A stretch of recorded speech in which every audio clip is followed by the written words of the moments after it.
Alrighty, so we're going to be starting a new project today, and it's going to be a pumpkin still life project. So you're going to need the worksheet that tells you step by step how to do this project, and then you're going to need the pencil and then your project paper.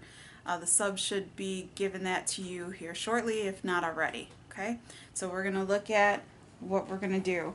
This is similar to the worksheet that you're going to have.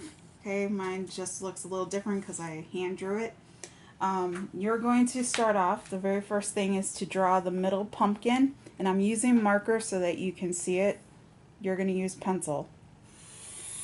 So you're going to draw it nice and big, okay, for that middle pumpkin. Doesn't have to be perfectly circular, okay, pumpkins aren't all perfect. Then you're going to go ahead and draw the other two pumpkins a little staggered here on the bottom. So the one is going to go over here, draw it where it overlaps. Okay, and then the second, or the third pumpkin I should say, is going to go over here. Alright, and that is step one.